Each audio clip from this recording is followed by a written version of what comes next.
United 1, Burnley 1, and another disaster class at home at Old Trafford for Erik ten Hag and his players. It was disjointed, uninspiring, pathetic for large parts of that football match. It's 2 games running where United have struggled for large parts of games against the 2 worst teams in the Premier League. And unlike some fans of some clubs who will blindly make excuses, there is none that can be made today for this Manchester United team. Yes, there were some penalty decisions that could have gone our way. I thought Garnacho was clipped when it was still 0-0. The handball isn't a handball for me, but very similar to AWB's, whose arm was by his side. So we'll call out the consistency on that. But I am really focusing here at a home performance from a squad put together with hundreds of millions of pounds, a squad paid tens of millions of pounds per month, and they dropped an absolute abomination of a performance. The midfield being run through because everybody commits forward. The Polo midfield still exists. The Grand Canyon midfield is still here. And that is on the manager and how we are drilled. We start off well for the opening 20 minutes. But then as soon as Burnley settle and start moving the ball around, we have no answers because, in my personal opinion, we are not well drilled enough. We are simply not.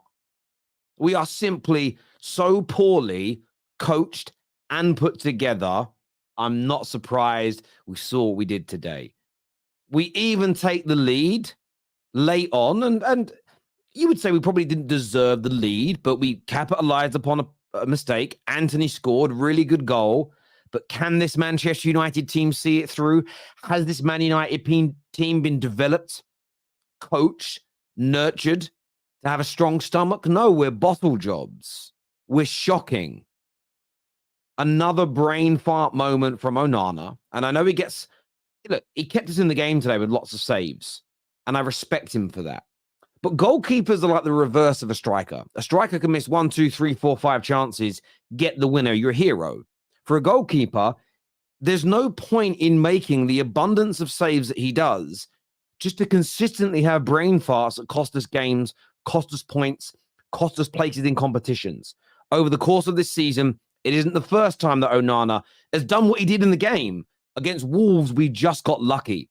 Today, the luck for Onana run out and a penalty was given. 2 or 3 times in the Premier done it this year, and he has got away with it. And VAR and the referees got that decision correct. But it all boils down to Man United, as I say, fundamentally being terribly put together, having no style of football. And to break that down, if people really want to go there, I'm just talking about a team that has a way of playing where there is a confidence within them that no matter what's going on in the game, they can get hold of the ball, they can command respect, they can work the ball to the edge of the box and break teams down. As soon as the pressure becomes on top of this team, we can't pass, we can't find a man, there is no shape, everybody is disjointed. Then you get to the individual performances, and today is one of those days where nobody, and I know Anthony scored a goal, but there isn't a single player that gets an ounce of praise because I think they were all, to a large degree, shocking. You'll all be able to name moments. Oh, this was good. That was a good clearance. That was a good tackle. That was a great pass. And everybody had that. Bruno had some good passes, but overall it was poor. Defensively, we had loads of good blocks and everything else, but caught out of position too much. The midfield, it didn't work in any capacity. And then even the substitutions. It does look like Scott McTominay's picked up an ACL injury, so I wish him all the best. I don't think he's a great player, but I never want to see anybody hurt. But then we make the substitutions, and Rasmus was having a poor game. But we know if we create him a chance, he'll score. You take him off. We need some control on the ball. So you take Mainu off. You leave on Eriksen, who, by the way, did nothing. His legs were gone by then. The decision-making from the manager was horrendous. But the players collectively, poor AWB today. Fuck my life. Jesus Christ, he was bad. In fairness, Delo was in his weaker position. He weren't much better on the left-hand side. Onana, I've mentioned, clown. Absolute clown. Eriksen's legs are gone. Bruno today, look, he did his usual creating, but I felt as the game went on, that was one of those substitutions today where I looked at Bruno and thought, bring on Mount. It wasn't quite happening for Bruno Fernandes today, so make a change 70 minutes in. Give us something new. Give us something different. Didn't bother to do it, did he? And Garnacho, young, but, wasteful today. A thorn in their side, but wasteful. I just wasn't impressed with anybody particularly. Some had disaster classes like AWB. Others just weren't quite at the races. But overall, our biggest problem is how we're constructed, how we're put together. The fact that a team that's going to get relegated play better football than us. Sheffield United, for large parts of the game the other day, played better football than us. They, at the very least, have a better structure outside of possession. That is the bit for me where I look at Man United fans defending this manager saying, give him one more year. Yes, we might buy some better players in the summer. But are you not looking at the way we're structured in and out of possession? It is horrendous. It is absolutely garbage. And you are damaging, killing, and hurting the club. The one thing I'll say is this. The lame brains. I like that word lame brain. I was rewatching some of what's it called? The Walking Dead the other day. Lame brains was one of the names that someone called the zombies. The lame brains in the Man United fan base that said, oh, see, Rashford's out there saying we're better. What did I say to you all? Give it a game or two. I know this team too well. Rashford being in and out of the team doesn't really make us better or worse because we're not a well put together team. You could go and get two of City's best players, two of Arsenal's best players, and over the course of time, we wouldn't be an exponentially better team because we don't have a structure in and out of possession. And I'm not even talking passing. I'm just talking where we stand, the positions that we take up, the understanding of where our fellow teammates are. It is absolutely horrendous. And part of me is angry to watch today. There's another part of me that hopes and prays that every single Man United fan worth his or her salt looks at it and goes, you know what? You can't be getting outplayed by a team getting relegated at home. And by the way, we got injuries. Oh, injuries. Yeah, I looked at that before the game. Burnley have also got 7 players out injured. Pretty much the same as us. So their squad is as damaged as our squad. Our squad is bigger, full of better players, with a lot more money spent on it. Stop with the bullshit excuses. So many of these players have got to go. Don't throw in the argument of, the player's sacking another manager, because you're dead out here. That argument is done. Stop putting it in. We know a lot of these players are not good enough. I look at this team today. I still stand by Onana. I'd like to see him leave. Cassie's legs are gone. Wan-Bissaka's got to go. Wan-Bissaka's got to go, as I mentioned. Maguire. Anthony isn't good enough as an example. The likes of Rasmus and Garnacho, I wouldn't mind them staying, but I think we should buy experience to go ahead of them right now. So many members of this team have got to go. I'm not denying that. But anybody standing behind this manager, I genuinely mean this. You are hurting Manchester United Football Club. If you get your way, it's another write-off of a season next year because he just isn't cut out for this league. His system may work in Holland. It may work in Portugal. It may work in Spain. But the proof is in the pudding. We are horrendous. If I had my way, I would sack him tonight. Bring in an interim for the FA Cup final. Genuinely, Man City are going to absolutely pillage us. It's going to be a pillaging. It is going to be, I can't use certain words online, but it's going to be horrendous what they are going to do to us.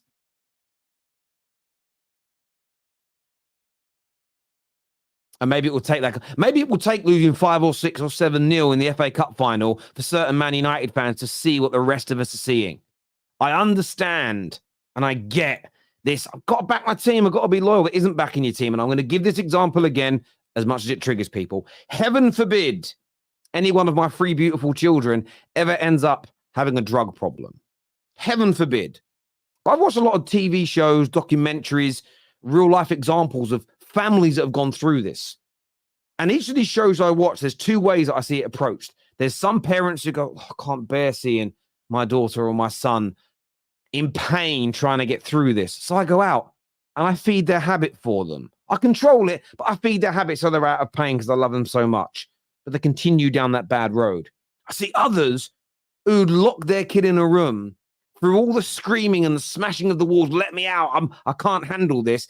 They go, no, we need to tough our way through this, and tough love is needed. And that is how I view this Man United situation. I get the instinct to go, I'm going to protect my club. I'm going to protect my players. I'm going to protect my manager. It's mine. I have to. But you're hurting us. We need tough love. We need ruthless love to move forward.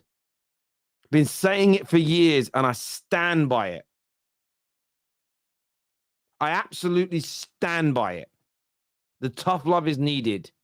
You go cold turkey, you sweat it out. We get you into rehab, but I ain't buying it for you. The worst thing is I'm not going to feed your habit.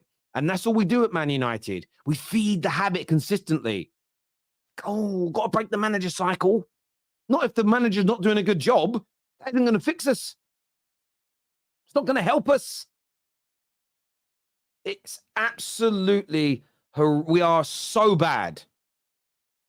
We are so bad. And seeing people defend it vexes me, bruv. Vexes me. I don't understand it. I don't understand it. And you can come with your insult saying small, irrelevant channel. That just tells me I'm right. The ad hominem attacks mean I'm right.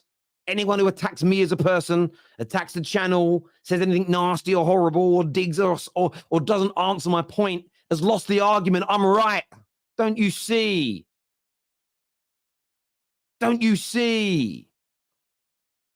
You want instant results. It takes time.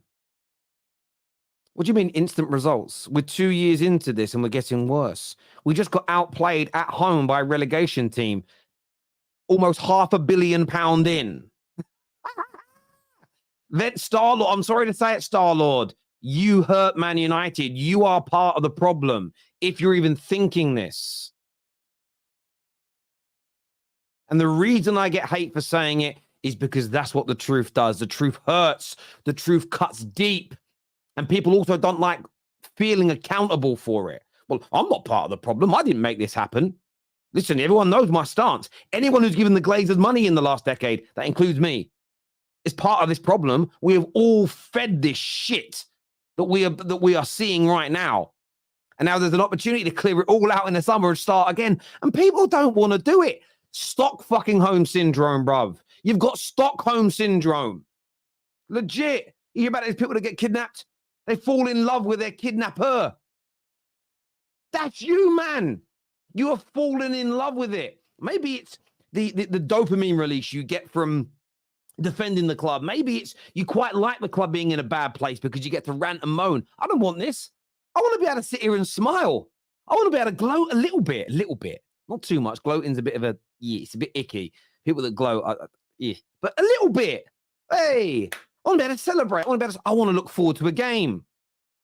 Some of you, I think, are addicted to the pain. Some of you, I think, have fallen in love with these Glazers. And you go, oh, no, let's keep the manager. Well, let's fucking get Ed Woodward back at the same time, eh? Let's keep all the players that are not good enough.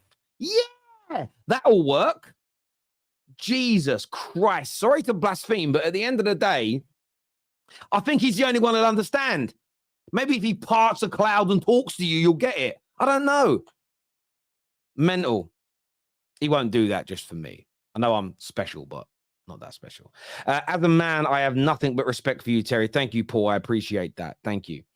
To Ten Hag defenders, there's so many things going against him, but please tell us, is he showing any reason why he should stay? This is the point I would make.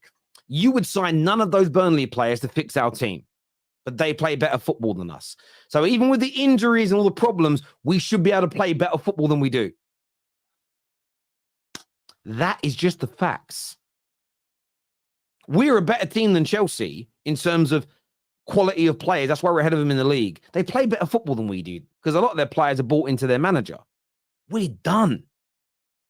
Terry, please go to bed. No manager is doing anything with these players. There's a reason Ralph Ragnick called for open heart surgery. 10 players in, 10 out. Again, I agree with the player sentiment. Not in one summer. That would be horrendous. That would kill us. But I agree with the player sentiment. But the manager still got to go. It's not. I respect the super chat, but saying the players have got to go as well isn't a defense for the manager. How are championship teams playing better football than we are? I swear to God, please somebody answer me that question. Answer me the question instead of deflecting or a different point. Answer that specific question, please. Joshua or anybody, help me. Let me see the light. Illuminate my mind to how teams that are championship level play better than we do. Don't say the players, because they're better than the individuals they're up against. Somebody illuminate me. Make me understand. Give me the comprehension needed. I don't get the defense. Why are you hurting Man United if you love the club so much? For the first time in my life, I've never been emotionally disconnected from this club. United play the worst football in the Premier League. No, we don't. You're wrong. We play the worst football in England, potentially Europe. I've watched Leyton Orient play this year. They are better than we are at moving the ball. Their structure is better in and out of possession. We are horrendous. I know you said Onana, but it's really Casemiro who started it with the header back on Scott. Wish him well. One of our best match winners. Don't care what anybody says. 120 minutes without training. Body breaks. Well, look, yeah, I feel sorry for Scott. Yeah, the header wasn't good from Cass, but the goalie has got. If a goalkeeper goes for the ball, he's either got to win it or he's an idiot. He doesn't need to go up. We cleared it anyway. He still made the mistake, bro. It's still on Onana, that penalty, 110%. Ten Hag had turned Old Trafford to a brothel. Can get anything there. Sorry, I get what you mean. I remember when that stadium was feared by, no one fears us anymore. What would your reaction be if Ten Hag is kept by Ineos? I'd be fuming. I think it'd be a terrible mistake. I hope to be proven wrong. And if I'm wrong about Ten Hag and he turns it round, I'll hold my hands up and say, yep, I got it wrong. Because I'm just a man and I can admit when I get things wrong. Only weak men never admit they're wrong. It's not a strong characteristic. It's terrible when you can't admit you're wrong. Like the other day, I admitted I got the Chelsea project wrong. Doesn't stop everybody tuning into the terrace. I haven't lost subscribers. In fact, I've grown. So just all the budding young content creators out there, stop following the path of those idiots online that believe you have to be right about everything and double down on it. They're fools. They're clowns. Don't you live your life that way. But if he gets it right, then I'll hold my hands up. But he's not going to get it right. I would put a big bet on that. What? Sack Ten Hag. Majority of fans are Ten Hag. So F off. Nabil, if you want this to stay and continue, that is entirely up to you, Nabil. But we've had some intellectual conversations, you and I wouldn't trust you to boil an egg. Arsenal fun here. Terry, when you say all or some players have to go, is it possible? I'm not sure. Yeah, they're not all going to go in one summer. The first players you get rid of are individuals that are bad eggs or don't want to be here. Then you start removing out the lack of quality. That's the order it has to be. That's how every organization, every sports team, everybody works. You could perform better with lesser players if they're 100% bought into a system. You can't have players here that don't want to be here. But it's going to take 2 or 3 summers to move them all out. What, we're going to stick with this manager until then? Burnley robbed? No, Burnley weren't robbed. Terry, truth is both coach and players have issues. Agreed. Problem is, if you sack him, this lot get another chance. Well, they don't, do they? Owen, I respect the super chat, brother. I really do.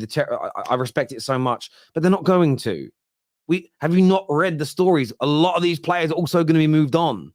It's happening. It's simultaneous. It's not polarized. It isn't like Ineos are not saying to the fans, guys, listen, we can sack the manager or change the entire squad. Which one do you want? That's not the options here. The options are change the squad and keep the manager, or change the manager and change the squad. Not either. Come on now. This is no blame on Onana. I have to stop reading after that, my friend. I don't want to be disrespectful. How can you not blame Onana for missing the ball and punching someone in the face? irrespective of his saves. The team doesn't protect him at all. No excuse for what he did. The goal is on Casemiro, partly maybe, but you can't. He ain't resolved the blame for me. I'm really sorry to say that. Nathan, you are right with the clear out. We needed it at Arsenal, and look at us now. Only difference is I saw a vision under Mikel. I can't say that under Ten Hag. Exactly. How do you say sack Ten Hag? We did enough to win. Oh my God. We were lucky to be leading. A poor back pass, and we have superior quality. We're 1-0 up. Imagine getting dominated at home by Burnley and saying there's no issue with the manager. Had multiple chances in Casemiro to do that. Now, listen, I have blamed the players for their individual performance. Don't ignore that element of what I've said. But the manager's system is arse, bruv. It is arse. Unwashed, sweaty arse, bruv. Let's just cut the ball shit.